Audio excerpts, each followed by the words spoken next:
welcome to Crunch Time on fitv. I am Nelly Ugobi. Now the news headlines. School children die in Indonesia earthquake. World's longest ruling leader set to continue dispensation. WHO says Ukrainian lives under threat. Migrants evacuated from Manston Processing Center. Naira rises, exchanging for almost 446 naira per dollar. On entertainment, Cuban musician Pablo Milanés has died. And on sports, Saudi Arabia super comeback stuns Argentina. Belgium away kits banned by FIFA. Now the news in full. An official of the National Search and Rescue Agency in Indonesia has confirmed to newsmen that many of those killed in the 5.6 magnitude earthquake that rocked part of the country on Monday were school children who were still in school. The earthquake, which occurred at a shallow depth of 10 kilometers, was followed by dozens of aftershocks, which caused more damage to the area as poorly built houses immediately collapsed. The country's National Disaster Response Agency earlier on Tuesday reported that the number of people on death row had risen to 103, with 31 people unaccounted for. Officials are under the assumption that the number of injured and deaths will rise with time. Ridwan Kamil, the region's governor, had earlier tweeted that 162 people had died and at least 300 had been injured. However, at the time of filing this report, the national agency was yet to verify the figure. Earthquakes are widespread in Indonesia, which is located in the Pacific's Ring of Fire zone of tectonic activity. Preliminary election results announced by Equatorial Guinea's government on Monday showed the ruling party winning over 99% of votes cast so far in presidential, legislative, and municipal elections that took place on Sunday.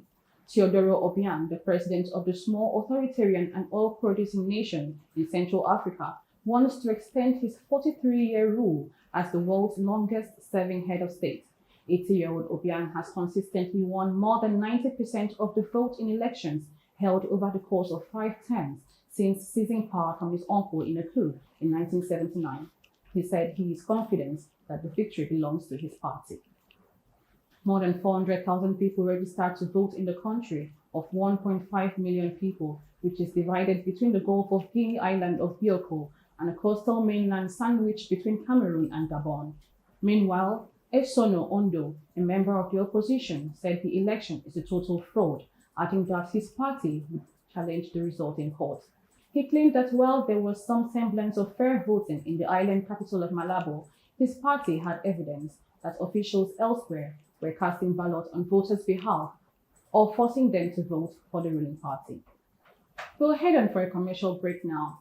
When we return, WHO says Ukrainian lives under threat. Please stay tuned.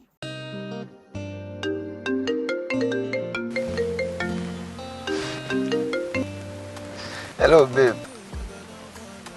Do you have any plans for our anniversary? Oh yeah, I was about calling about that.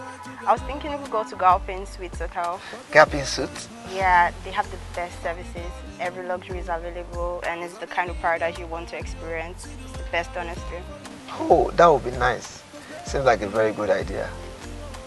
Book reservation then. I guess these are the things we do for love. Alright.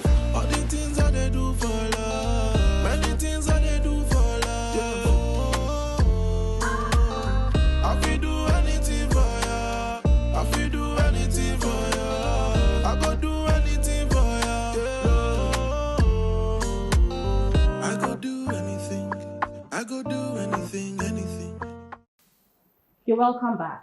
You're still watching Crunch Time on fitv. I am Nelly Ugobi. The World Health Organization has said the lives of millions will be under threat in Ukraine this winter. According to Dr. Hans-Henry P. Kluge, WHO Regional Director for Europe, half of Ukraine's energy infrastructure is damaged or destroyed, and 10 million people are currently without power. As a result of the attacks, hundreds of hospitals and healthcare facilities were no longer fully operational, lacking fuel, water, and electricity to meet basic needs.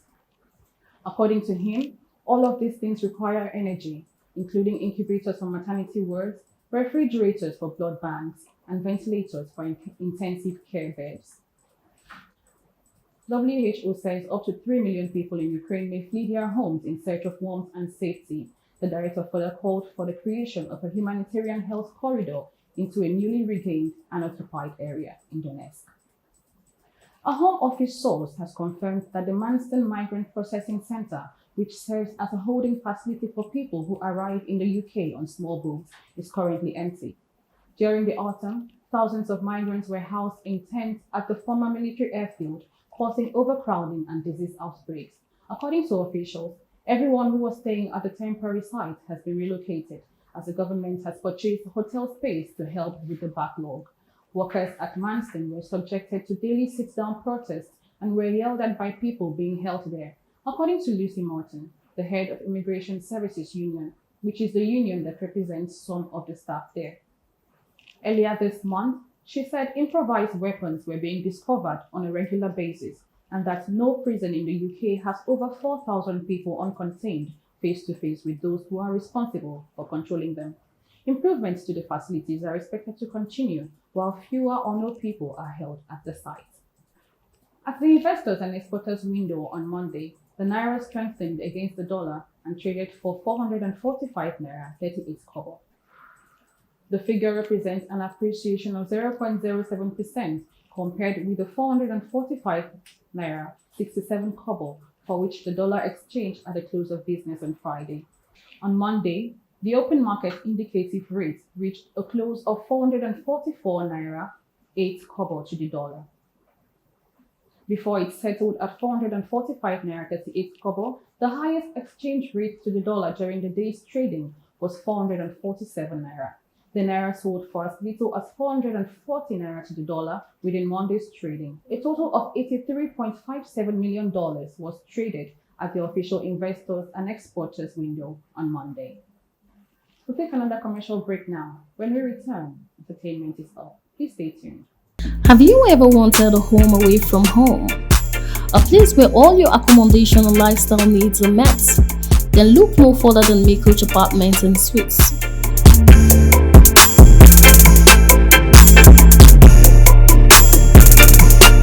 Mikoch Apartments and Suites comes furnished with minimalist yet plush Tuscan style interior designs with ambient scenery, a state-of-art kitchen, waiting services, and utmost privacy.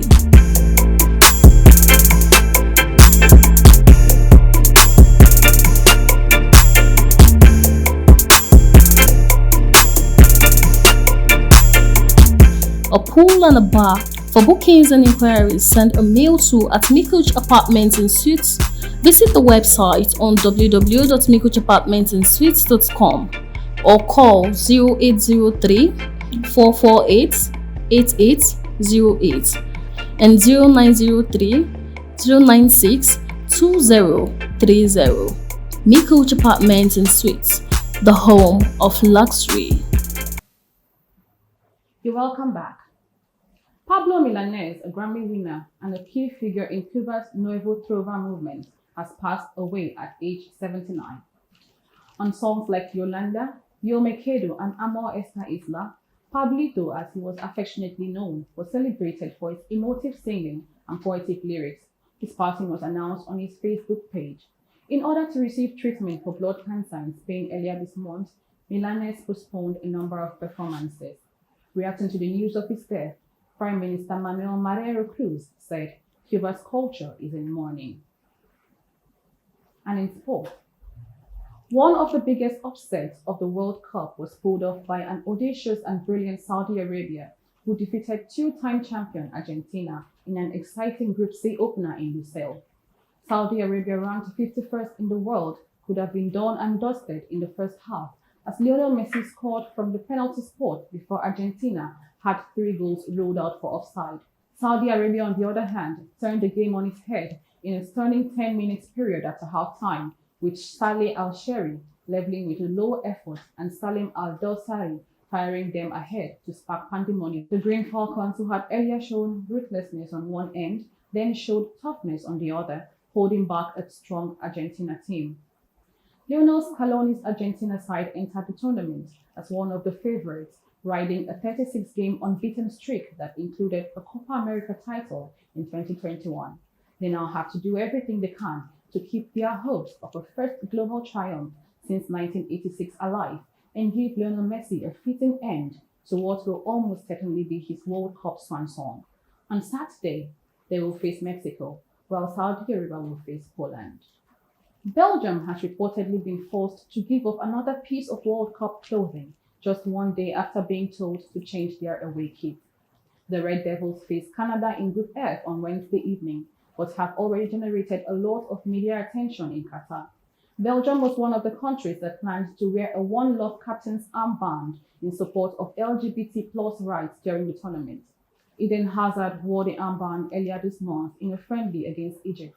However, FIFA threatened to book anyone who wore it during the World Cup. Belgium was then forced to change their white away shirt 48 hours before their first group game on Monday. The word love was to be embroidered on the collar. And that's it on the news this hour. Please remember to like and share this video. For more updates, follow us on all our social media handles. On Facebook at FITV channel, on Instagram at FITV. Subscribe to our YouTube channel at FITV. Thank you for staying with us. I am Nelly Ugabi.